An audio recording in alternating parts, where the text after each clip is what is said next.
My name is Simon. My degree and income at New York University Abu Dhabi for the class of 2028, and I welcome everyone here. Um, yeah, I personally used Borderless, and it was very helpful in reading the stories. Give me insights onto what I should be expect and the kind of schools I should, and that is how I was able to um, get into New York University, Abu Dhabi. So on the left there, you have my picture. Yeah, and that's me, basically. So applying as a Kenyan student, um, m- I will talk about my high school and basically, yeah, all about my high school journey. So I studied in Nairobi School. It's a public school in Kenya. It's in Nairobi, which is Kenya's capital, and it's also a competitive school. In Kenya, we have in high schools we have ranks. So I will say we have various ranks like national schools, and then we have extra county schools. So national schools are like admit the best students. We also like the students in the living we check before we join high school. And yeah, so Nairobi School is one of the top national schools in Kenya, and that's about it. And I was very excited about joining high school. So in high school, I engaged in both academics and curricular activities, which I will talk about later. And specifically talking about my test scores, I in high school I did pretty well. I graduated with in my leaving exam in Kenya. We have the Kenya Certificate of Secondary Education, and I got the maximum points, that is 84 out of 84. I was ranked in the 99th percentile nationally. Um, and this I think was very something that was very impressive in my application. Uh, I decided to apply SAT optional since the universities that I was planning on applying to, most of them for that cycle, in last year's cycle, most of the institutions in the US was SAT optional. So I decided to apply SAT optional because I also didn't have a lot of time to prepare for it.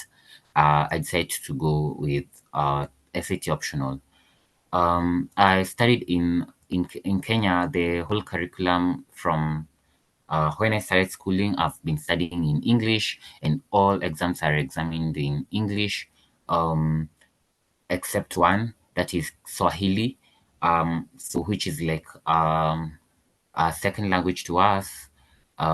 So I didn't have to take the English proficiency exams, the TOEFL or the IELTS, because I have been studying in English throughout my high school journey. And talking about my transcripts, I said I did pretty well in high school. I used to I used to score A's and sometimes B's in some subjects a few challenge when the exam was a bit challenging. And yeah, but I didn't really have any C's. And in Kenya, the maximum you can score, you have like the highest grade you can score is an A in the 844 curriculum. And then you get to an A minus, you get to a B plus, B minus. So mostly, I think the least grade on my transcript was minus, but very few B minuses. Mostly were A's, and my mean grade in my internal exams, I never scored below an A minus, which was it was a very high score, and it was again something that was impressive in my transcript.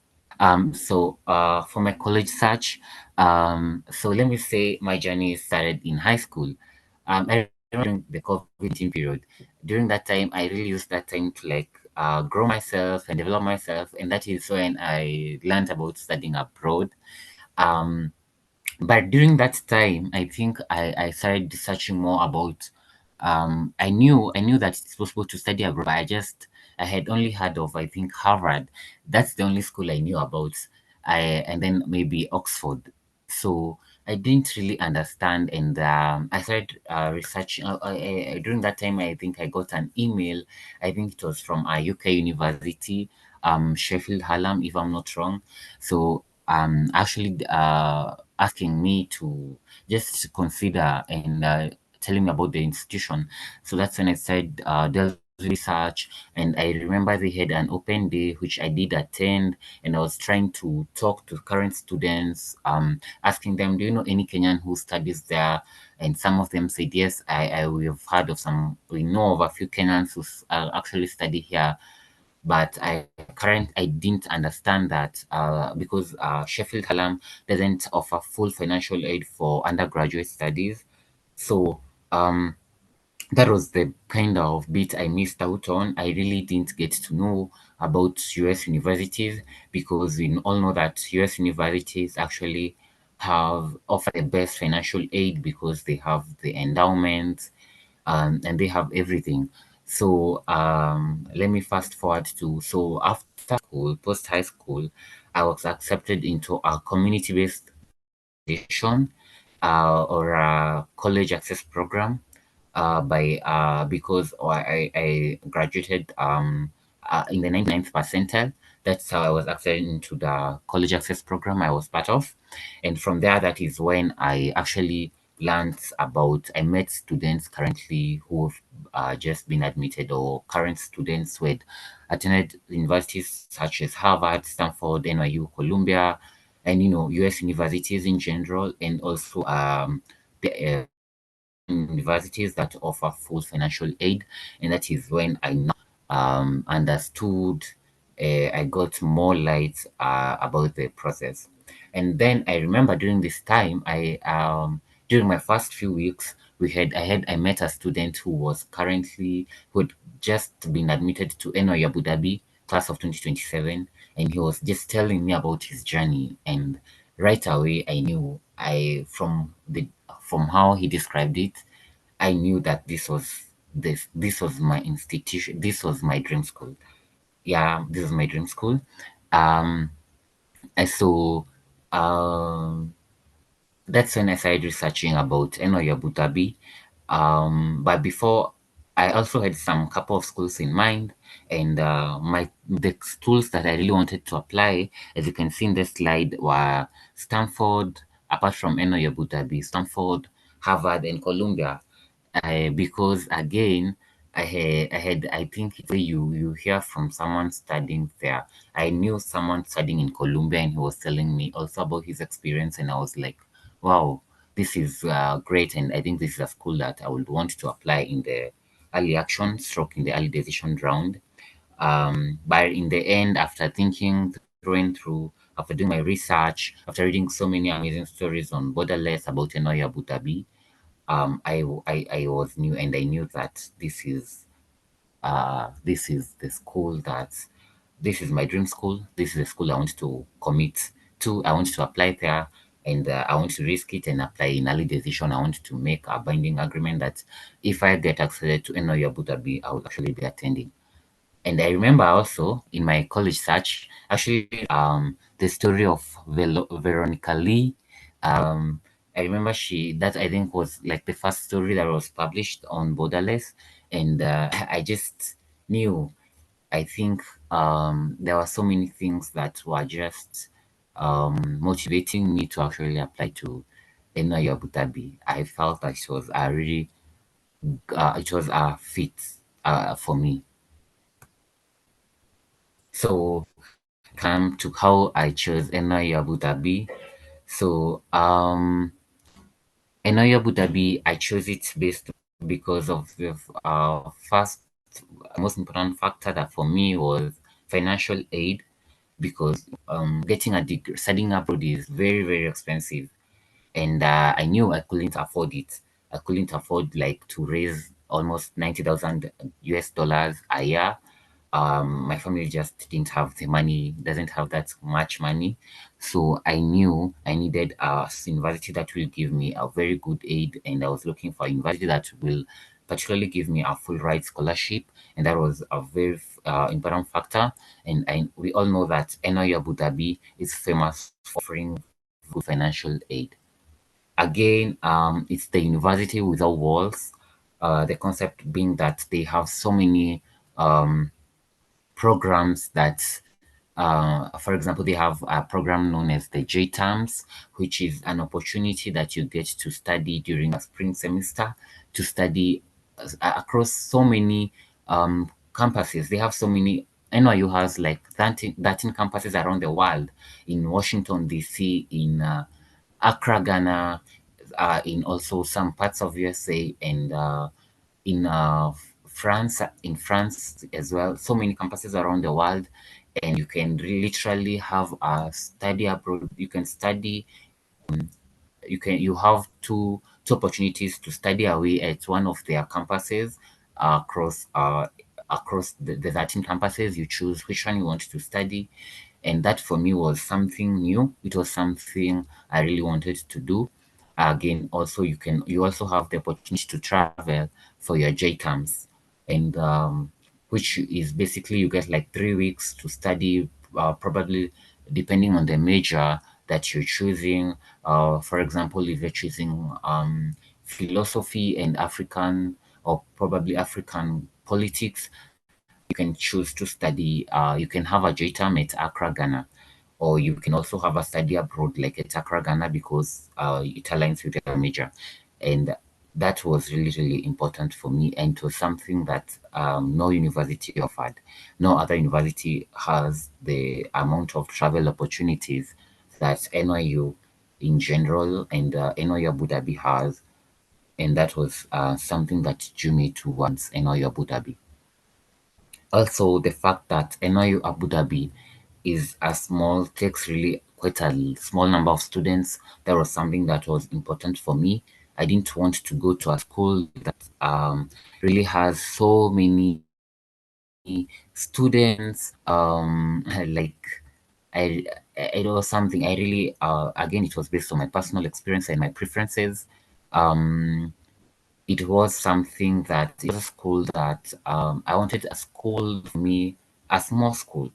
That was actually something that was aligned with my personal goals, and that's why again I say it's important to choose a school that is a fit for you, because I know there's some of us who may want to go to a university with maybe um, more number of students, like 2,000, like the Ivies do.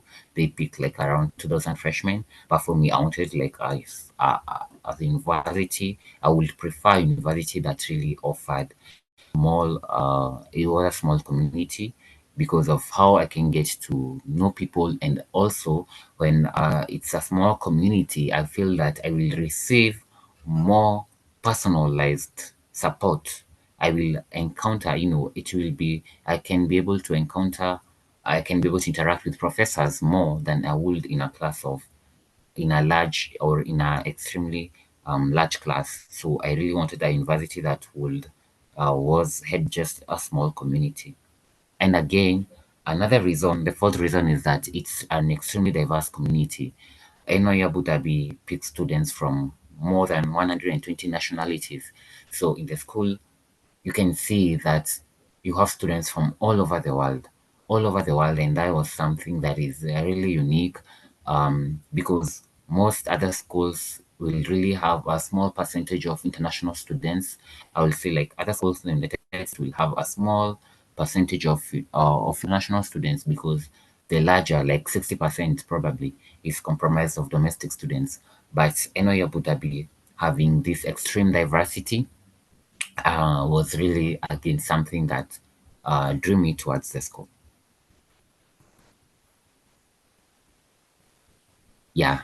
Um, Let me talk about the next process, which is the essay writing process. And I know a lot of us who are like just new in the process, and are like wondering, and we need to start crafting and applications. One of the things that you need to know that will come in handy, one of the skills that will really come in handy, is essay writing. You need to write down those essays, because remember, the one thing that I was always reminded in my access program, is that you will not be there physically to advocate for you'll not be there physically to negotiate with the admissions officer and tell them, you know what, you really need to give me this admission, because I'm really qualified. I'm the first one. I'm maybe a first generation student. I'm the first one in my village to want this chance. I'm the first one in my village to graduate top of my class. So you will not be there physically to negotiate. It is your application that will. So you need to really ensure that when you're writing, as you write your essays, you give the best, you provide the best, because this is a skill that you need. This is something that you need to invest your time in. So about the essay writing, let me say this: I used the following resources to help me craft my essays. College essay guy, you can just research him on YouTube. He has a YouTube channel. He has, again, there's a website. You can also follow him on other social media platforms, Instagram, LinkedIn. So he really explains a lot about the process, about writing essays. He really does a lot of the things you need to brainstorm.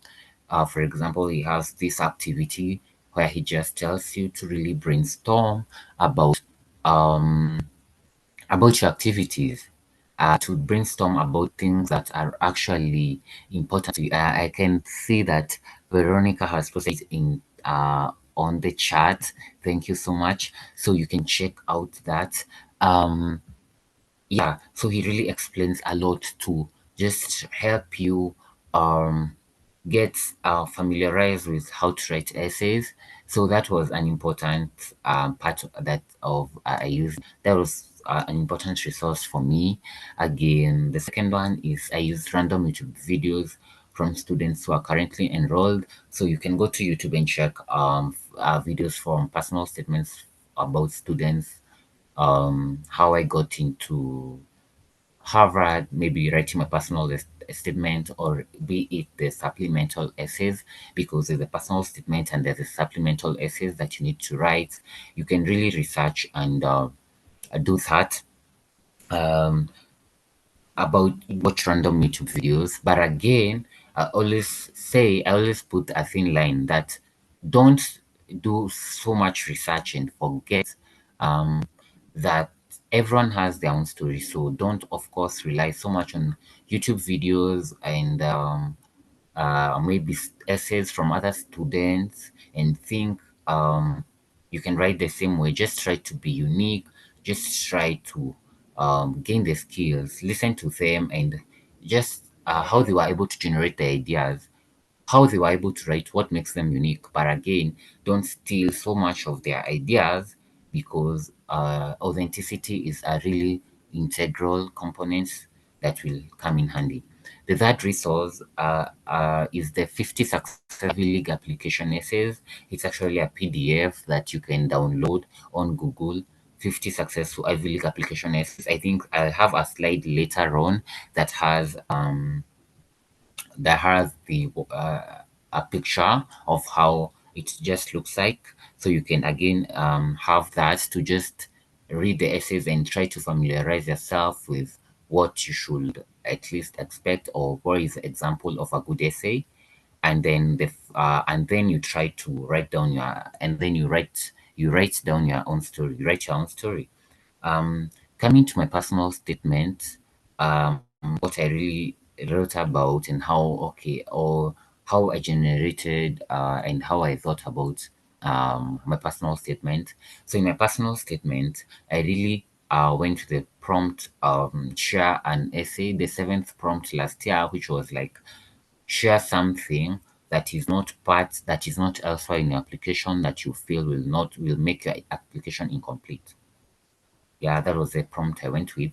And alternative, I would have gone with the prompt that some the obstacles we encounter in life can be fundamental to future success. And what I made me love that essay was because love that question, sorry, was because that question allowed me to demonstrate resilience, to demonstrate the obstacles I have faced in my life, and how I know the growth, and the growth should be meaningful.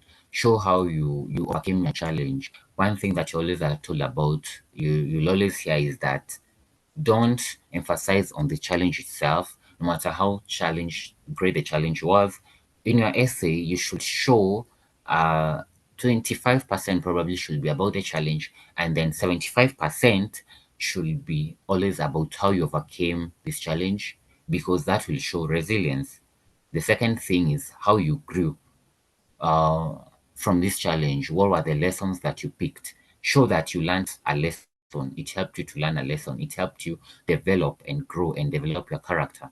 That is really, really important. And that is how I felt that I should answer a question. I should answer the personal statement. Personally, I wrote about how I wrote during the COVID period, how as I was saying, the third thing that I did was to collaborate with friends, um, people, having other people who are in the same journey is really important, because you can at least ask them to read and maybe ask them, what do you think about my essay? Um, yeah, but again, remember that it should also be careful about who you choose to share your essay with, because sometimes the personal statement, for example, you can really be personal, and you wouldn't want to have disclose information to the wrong people. Also, remember one thing that I remember I learned is that also always remember who your reader is. Craft your essays. Remember who your reader is. So try as much as possible to stay professional. Try as much as possible to stay professional, though you are right. For example, the personal statement. Remember, it's an admissions officer and they are adults. So try to be as professional as possible, in as much as you also want to be vulnerable and to write your story. Moving on to my next slide. Yeah, talking about my extracurriculars. Um, Yeah, so this was very I really at times I was like thinking I didn't understand really what extracurriculars are. I thought maybe it's just sports and clubs that you participate in high school, but I actually learned that it goes beyond. Even family responsibilities still count as extracurriculars. As you fill in common up, you will see all the things that actually count as extracurriculars. So I had several, from leadership positions in high school to volunteer activities. So the first point is to have activities that you spend a significant amount of time on. So for example, as you can see in my slide, I was working at after I got into the college access program I told you about. I was offered a 6 months internship at a bank in Kenya. So I spent a lot of time working. I would work normally. You're supposed to be by at as early as 7:30, um, or and then you leave at 5. So it's like an 8 to 5 job. But again, you'll have, of course, extend based on the work. So I really that was like I did that from Monday to the weekend day. So I did that for 6 months. So you can imagine the number of hours I spent. It was really a lot, and that was again a meaningful activity, because I had really spent a lot of time on it. Something that I had chosen to be something that I loved. I had spent a significant amount of time on. So ensure that as you write your activities, you don't have activities that you just did, for example, for 1 month in high school, and place it there. Yet you have another activity you did, for example, for 2 years. Um, it's more it the activity that you did for 2 years is more impressive than something that you did for 1 month, because it might appear that you just did it for the sake of just doing it. Again, the second thing that is important as you write your activities is to quantify the impact of your activities. For example, it will be incorrect or to say I was a peer tutor to my friends in high school. It's not incorrect, but you can say it, but it will be more impressive if you say seven of my friends calculus 1 and geometry, and their average grades improved from C's to B's and optional A's. So as you can see in the first statement, I was a peer tutor to my friends in high school. That is so general, and you have not shown the impact impact that you just said it. It is more impressive to the admissions committee if you show them the impact of your activities, and again you use numbers to demonstrate your activities. That is, it's very impressive when you use numbers to just demonstrate how significant or how your activities. And then my point, another point will be to engage in activities that you love and not for the sake of improving your application. So, yeah, don't try to impress the admissions officer and do activities that you don't really like, because you think that if you do it, it will make your application sound better. If you love it and if you think it will make your application, do it. But if you don't like that and you feel that it will make your application better, then don't do it. Just do the activities which will make your application better, but which you love. Don't do it just for the sake of improving your application. Do it because they matter to you, because they have meaning to you. Um, yeah, again, also, for example, I remember I something that was very meaningful to me was family responsibilities. And again, it was something that I input it as my fourth activity on Common App. It was my fourth activity. And because this is something that I really liked, it's something I loved, and it's something that I think most people will say. I had been told that, you don't have to write it because it doesn't sound so impressive. It's better you write about how maybe you participated in math Olympiad or you in physics Olympiad. No, but for me, family responsibility was something that I really cared about. It was something that had made me to grow. It had something that taught me responsibility, and that is why I included it in my application. So that is all about extracurriculars. Um, Moving to the next slide is applying for financial aid. This is, again, as I told you, this was something that was very crucial, something that was very important because you have to figure out how you will be able to afford and pay for your college. Yeah, you have to figure out how you will pay for your college because you might get the admission, but you won't be able to pay for your college. You will not be able to attend it because you cannot pay for it. So you need to really plan as much and invest your time in as well as in applying for financial aid or figuring out how you will pay for your college. So I applied for aid using the CSS profile by College Board.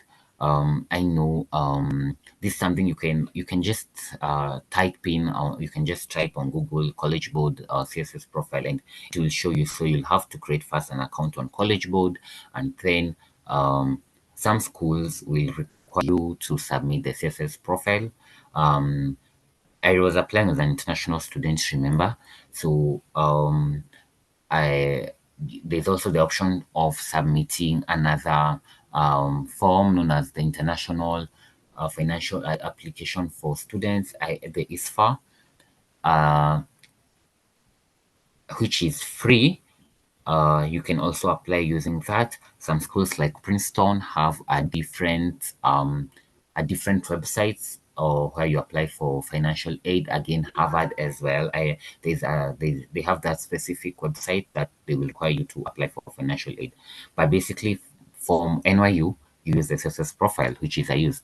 So you are required to show your family income by sending your parents or guardians tax returns. So in the CSS profile, it will really try to ascertain how much your family makes and how much your family spends. Those are the two things that they will use to evaluate how much your family makes and how much your family spends.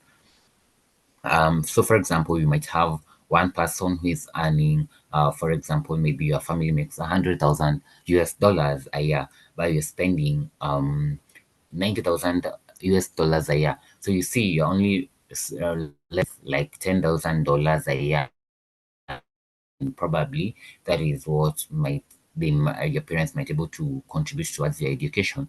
Yet there's someone else, probably the family makes 80,000 US dollars a year, which is lower than the first family, and you spend 30,000 US dollars a year. So you're left with 50,000 US dollars a year.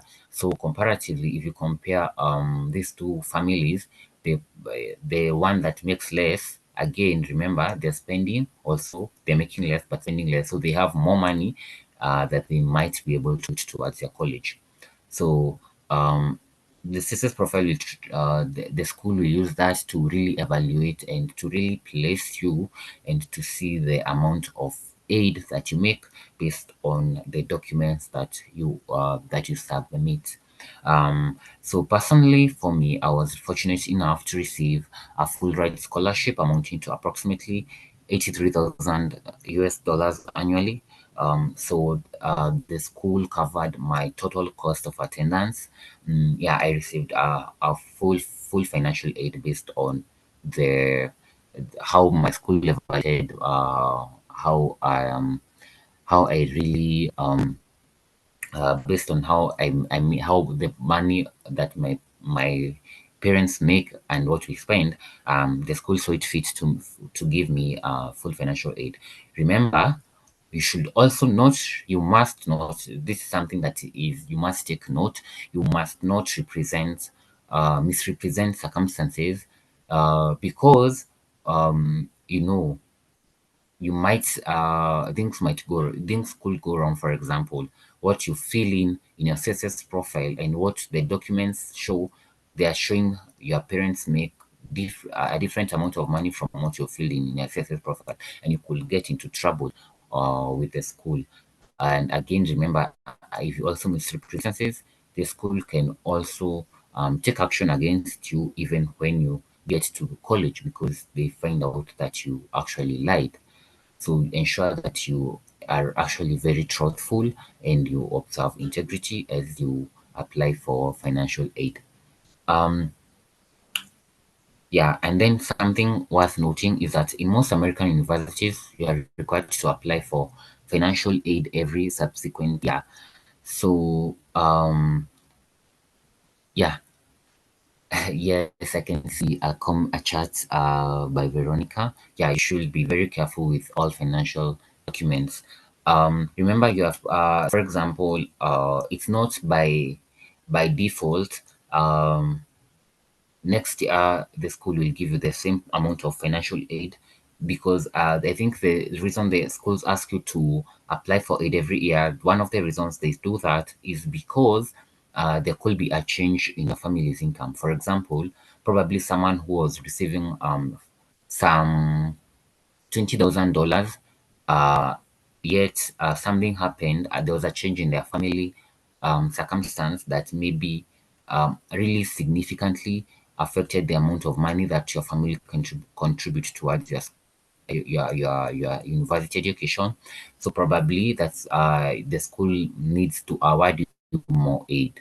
So that's why they require you to apply for financial aid every year, and also because of inflation. Remember, there's also inflation. So that's something that you should note as you apply to schools. You'll have to apply for financial aid every subsequent year. Generally, also speaking about institutions that are outside the US, for example, for some institutions, almost if the school might also require you, or those institutions that are outside the US and don't use the CSS profile, they might require you to send bank statements, or if you don't have like tax returns, the school require you to send bank statements uh of like for the previous academic year, the ones that show how much your parents made, or how much money is in their bank accounts, so that they can evaluate. They can use that to probably evaluate the amount of aid that you need. uh, Also, something worth noting: if your parents don't file taxes, you can, you can send in a non-tax filer statement. There's that option of sending in a non-tax filer, a document to show that your parents don't send taxes. and probably the school, you can email your financial aid and submit that document, and then they might maybe request like a letter from your parents' employer, or a letter basically showing your parents' earnings, and that letter should be stamped by probably someone like a clergy or someone from your school counselor, because remember, your school counselor knows you best. Uh, so they could provide more information about your family's financial situation. Also remember, remembering what is meant by a full aid is that the school will meet your total full cost of attendance, from flights to visas to or tuition room and board. Basically, tuition room and board plus flights plus visas. The school will meet that if you are on a full ride scholarship.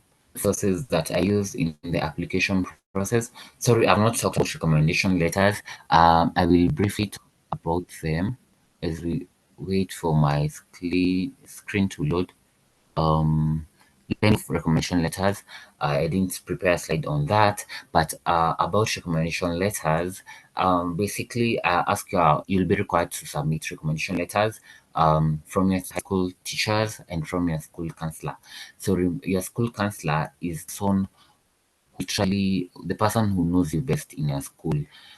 It should be a teacher who really knows you very, very well and knows you more outside the classroom, not only within the classroom, but outside the classroom as well.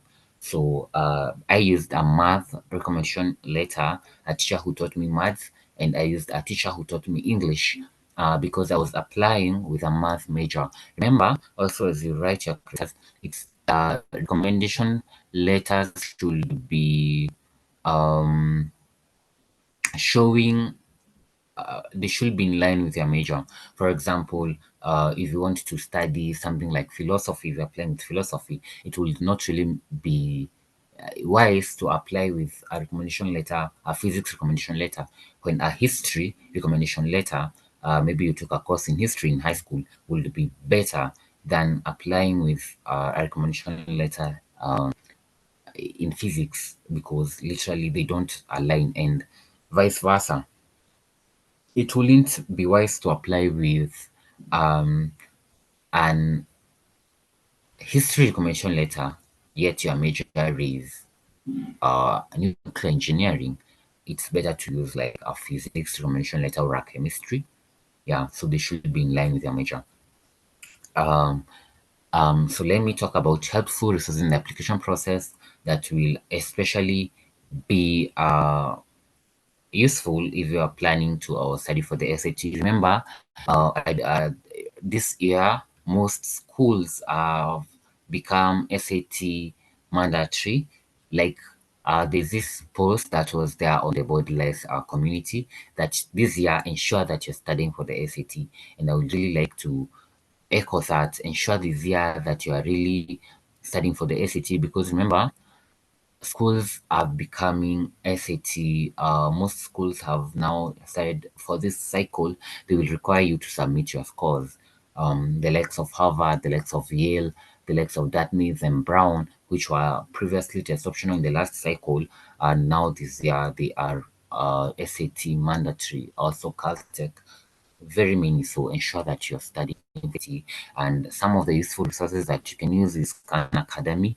This is the logo for Khan Academy. As you can see, it will help you prepare for the SAT and the ACT. The ACT is the standard aptitude test. The ACT is the, I think, the American college. I'm not very sure, but it will help you prepare for either exams and get an impressive score. Yeah, again, you can also use the Princeton review to prepare for SAT. For your essays, you will want to look into College Essay Guy, and the link is already posted in the chat.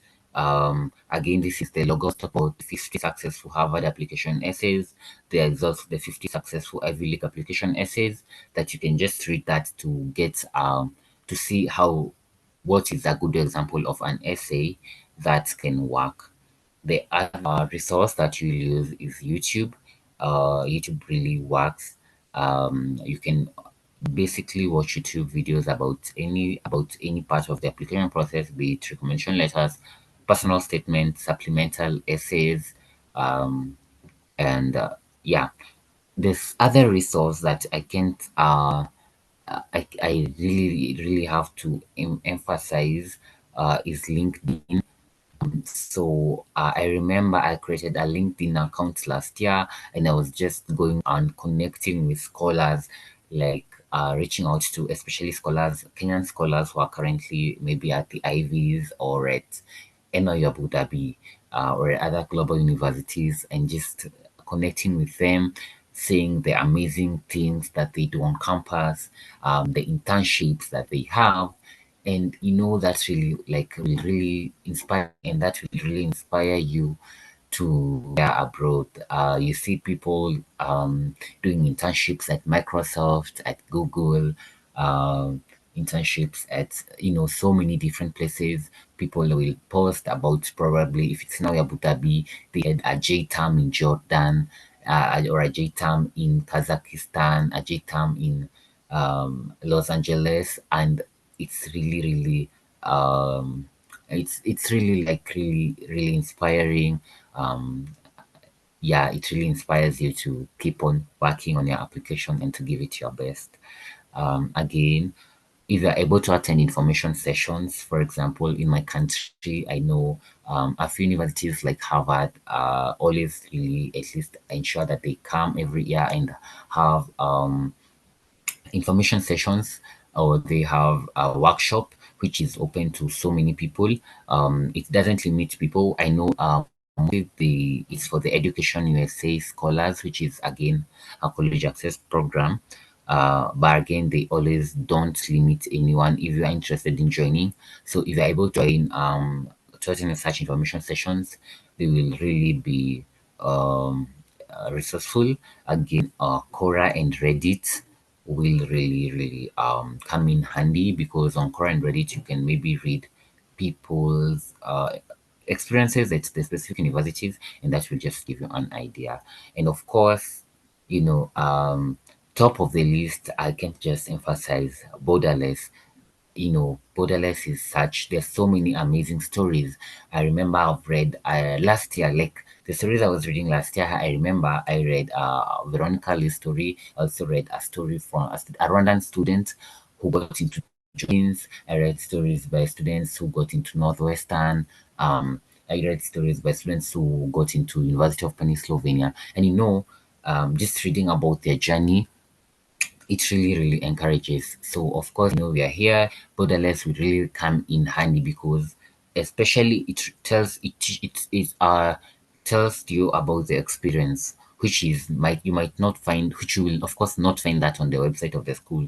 You'll just find the experiences of people, which is very gives you an insight into what probably your story could be. On to my last slide. Is my last slide. Yeah. So my tips I will recommend in the application. The first thing is to start early, and by right now by joining, we are in May 11th, and I think you've already started early by joining these meetings and attending these information sessions, doing your research. You have already started early. You've already started early. Start early, and I'd say you've already taken initiative and started very early, so that is commendable. The other thing is you need to do your own research. Do your own research, and I can't overemphasize this. Do your own research, because one person's experience and one person's preferences is not the same as yours. So for example, a person maybe who wants to go to let's say looking at probably the weather, and then you have to choose between Stanford and maybe a school like MIT. I mean, maybe for you, maybe you have your condition, you have conditions certain, maybe it's a health condition that you will choose the weather in Stanford is a bit better, so you would want to go to Stanford. So remember, that just shows you We are all very unique and we all have our own journeys, and your journey will not be the same as another person's journey. What matters to you is not the same as what matters to another person.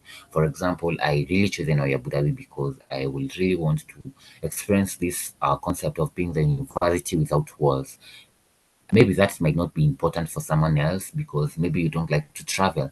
So ensure that you really do your own research and you apply to a school that is a fit for you and a school that you see you will be happy there, not based on maybe rankings and not based on other factors. And the third thing is to believe in yourself and believe you have what it takes to actually apply there. Don't chicken, don't fear out, don't be afraid of delving into this journey, because if I had been afraid, I wouldn't have done it. And I will end with a quote that says, "You miss 100% of the shots you don't take. You miss 100% of the shots you don't take." So if you're wondering, can I get into Harvard? How will you know if you don't apply? Can I get into NYU Abu Dhabi? How can you know if you don't apply? Can I get into MIT, which is, literally a tech school, very competitive? How will you know if you don't apply? So ensure that you apply so that you don't miss that chance. If you want to get into, if your dream school is probably Swarthmore or Amherst or Skidmore or Northwestern, ensure that you apply, because if you don't apply, you will never get in. But if you apply, you have a chance of, even though there's also the possibility of getting a rejection.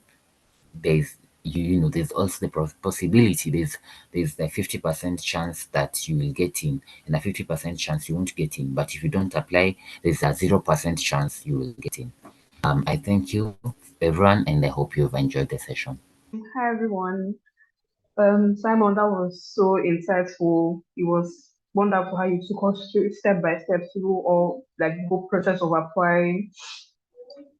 And also good luck at NYU Abu Dhabi. I can't wait to see what you do after.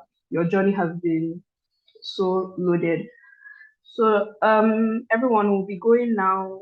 We'll be going into the Q and question and answer session now. So if you have any question for Simon, you can put it in the chat box. You can say it now. You can just share it if you have any questions.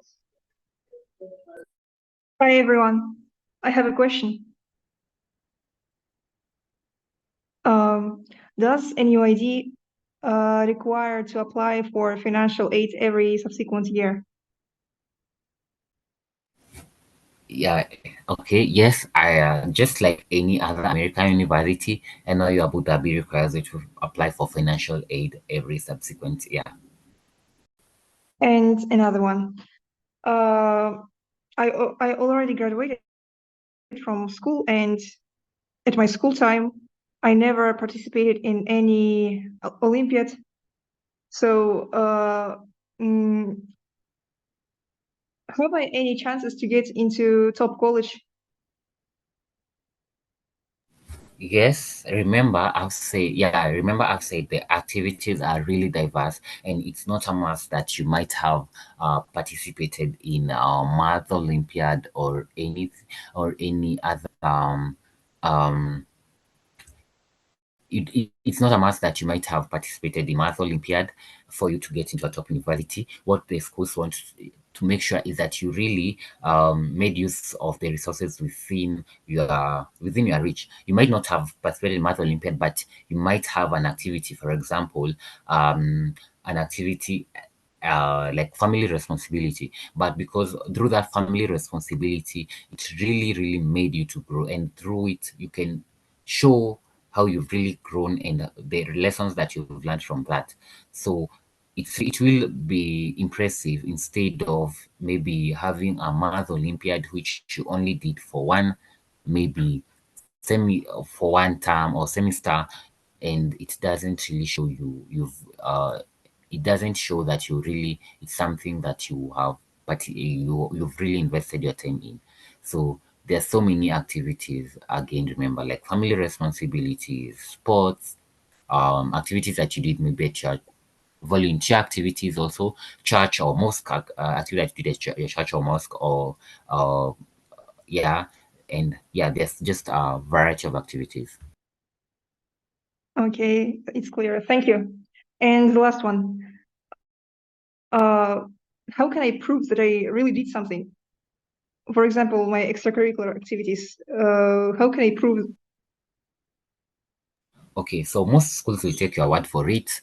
Yeah, most schools will take your word for it. You don't really need to prove, but again, remember you have to really be authentic, because if you're not, it will just come out in your. If you just have activities that you didn't participate in, it will not align in your whole application will just not align. For example, you might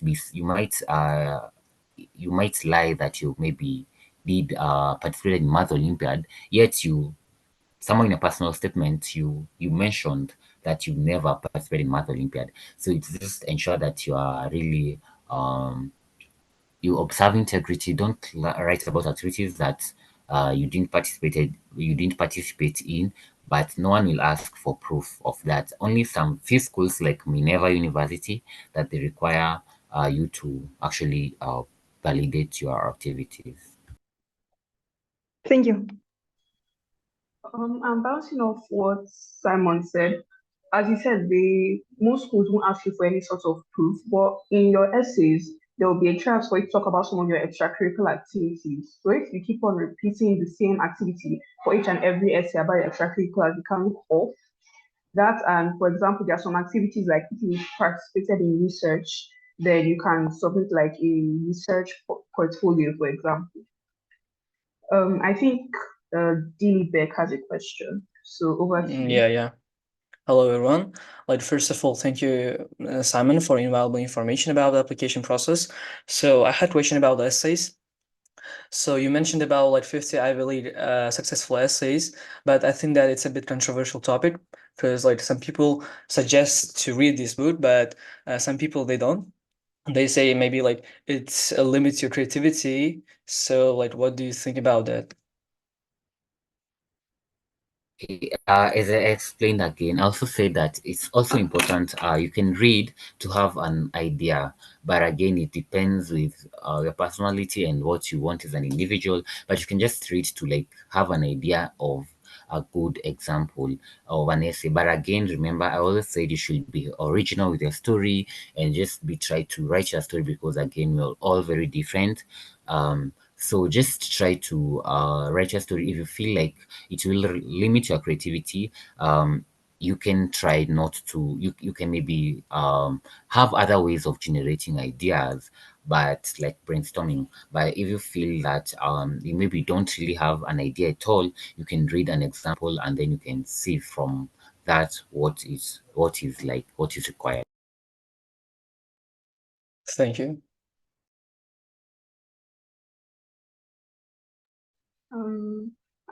Does anyone else have any more questions?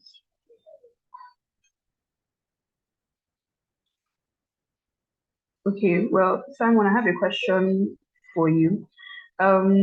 Is there anything in your whole application process that looking at it now and with the knowledge you have now, you would have done differently if you were going through the application process with the knowledge you have now? Thank you. Okay, wow, that's a great question. That's just has taken me aback. And if there was something I would have done differently, there's just a couple of things. First of all, I would have started asking my teachers to prepare my recommendation letters early enough, because in Kenya during that time, as I asked for them, my teachers were very busy preparing the candidates for the now leaving exam, the next class. So that is something I would have done differently. Um, Something else that maybe I would have done differently in my application, I would have really not I wouldn't I would have really tried to think more about to be to I would have pondered more about how I need to also take care of like my mental health in the process, because at times it gets overwhelming. And I think I reached a point whereby I was really confused. So I would have really tried to focus more also on to not to put like all my energy into the process, but also to ensure that know that it doesn't have to work. If it works, it's great, but also again take more care on my mental health. Okay, thank you. Does anyone else have any other question before we end the Q&A session?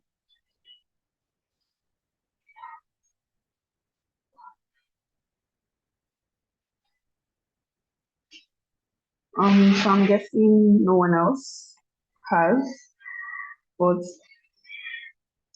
I'm sure Simon was very clear and gave very explanatory answers. So now we'll be ending the meeting. But if you still have any sort of questions, Simon's story, his story on board his story and covering his application process is also on Borderless. So you can learn more, you can gain more information there as well. Then regarding the next episode of the admissions webinar series, we have it's coming up tomorrow by 12 p.m. ETC. That we're going to be meeting Nicoletta, an international student from Moldova, who will be attending Smith College with a full ride. So be sure to be there if you learn a lot. So you might get different answers, some diversity of thoughts if you come again tomorrow. Also, one last time, one last time, I'd like to thank Simon for being here and giving us such an insightful presentation. Well, anyway, thank you all for being here. It has been amazing to hear all of your questions and hear the answers. So I think right now we'll be ending the meeting.